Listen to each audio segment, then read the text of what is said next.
Hi, everyone. Welcome to the Growth Class. I'm Phil Masiello, business growth coach and founder of Crunch Growth Agency. Inevitably, my coaching clients want to understand how to raise capital. It's always a subject that comes up. So today we're going to hear the hard truth about how to raise capital for your startup. If you walk into a room of potential investors asking for money and you can't answer 5 simple questions in one sentence: what's your product? What problem does it solve? How does it solve it? Who buys it? And how much they'll pay? You're walking away empty-handed. And if you walk in and think you have all the answers, then you're not investable. So let's fix that.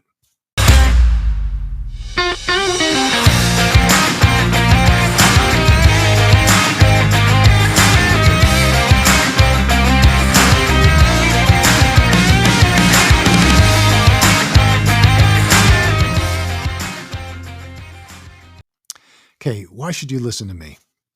Well, I've been doing this a long time. I've raised capital more times than I care to count. I've built and scaled multiple companies, and now I help businesses scale and I coach founders.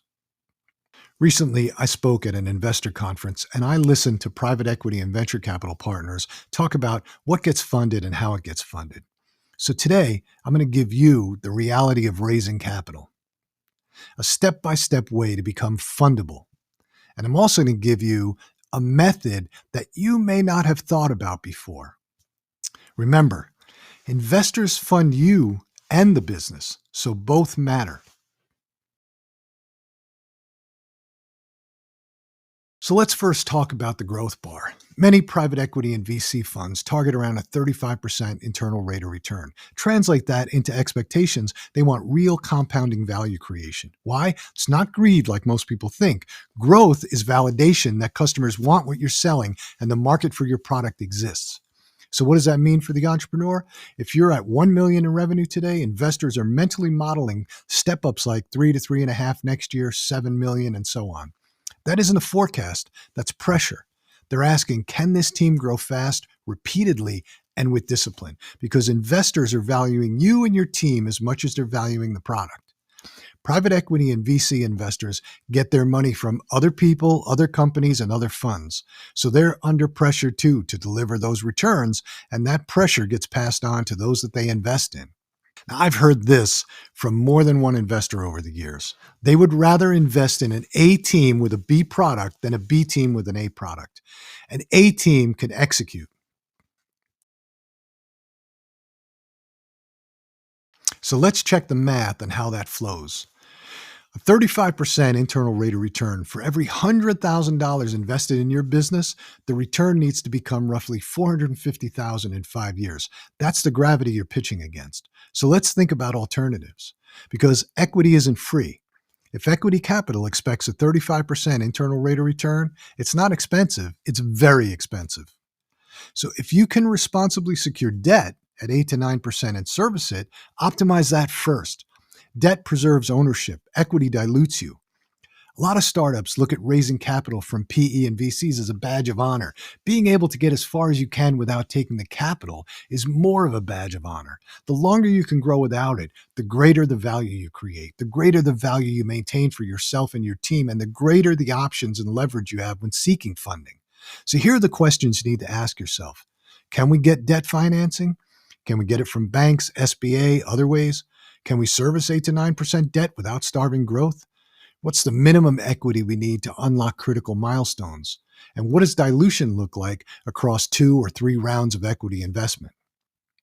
Don't take equity to solve a working capital hiccup you could solve with a line of credit or revenue-based financing.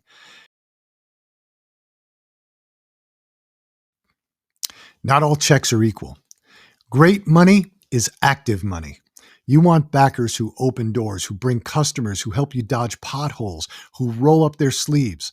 If they invested, they're your partners. Use them to help solve problems. Communicate with them. Keep them updated. And don't be afraid to interview the investors to make sure there's a good fit. Don't make the presentations one-sided. Ask prospective investors, which customers could you intro us to in the first 90 days? What's your value to the business the quarter after the wire hits? Which patterns make you nervous about companies like ours? How deep is your talent pool to help us if we hit a problem we can't solve? If an investor can't articulate specific ways they'll help, that's passive money. Choose partners, not tourists. Now, here's a method of getting funding that most startups never think about: strategic capital. Think about who in your extended supply chain will benefit from your product being successful. It could be a supplier, it could be a manufacturer, it could be a sales organization. Any of these are in play. Pitch them. That money may be less expensive than VC or PE money. I've employed this practice twice in business. With our beauty products line, our manufacturer was an investor. That gave them a huge interest in our success, and they helped us grow with better terms, introducing us to customers and keeping our costs low so we could spend more on marketing the brand. So don't overlook your strategic partners. Let's talk about getting ready for your pitch. Always practice your elevator pitch for investors. What's the product? Who's it for? What problem does it solve? How do you get paid? And how much? If you can't compress it, you don't own it. Investors don't want to listen to 20, 30 slide presentations. They want you to be able to explain your business quickly and succinctly. This leaves time for them to ask questions. Tell them what you have and what your product does, and let them probe for more if they need it. Everybody knows the problems the lockdown caused. Everybody understands the issues with tariffs, the economy. Don't rehash news that everybody knows. Mention it. Move on. Here's a deck rule. Keep it to 10 slides. Slide 1, state the one-line value proposition you have. Slide 2, state the problem, the pain, the urgency, who feels it. Slide 3, state your solution, how it works, why it wins. Slide 4, talk about the market, overview the addressable market and how you can capture it. Slide 5, explain the traction you have had so far, your revenue, your growth, your retention, your long-term value, customer acquisition costs. Slide 6, explain your go-to market strategy, unit economics, your sales motion. Slide 7, discuss your competition, your edge. Why are you better and different? Slide 8, introduce your team, why you win with this market, with this team. Slide 9, overview your financials, model out your use of funds, your runway. Always have milestones.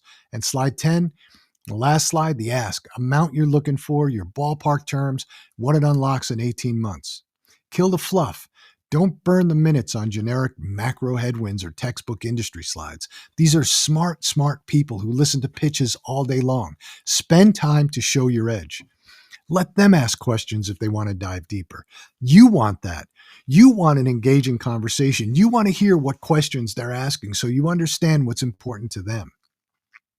And if you get hung up and you can't answer a question they ask, don't make things up. There's no shame in answering, I don't have the answer right now. I'll get back to you with it. This also provides the opportunity to start a dialogue after the pitch. Focus attention on your customers. Product market fit leads to minimum viable product, which leads to paying customers. That sequence matters to investors. Talk to paying customers before you look for capital. Beta testers are fine to work out internal issues, but investors want to know what paying customers are saying. Investors want to know that someone is willing to pay for your product and they're using it, because during due diligence, investors will talk to your customers.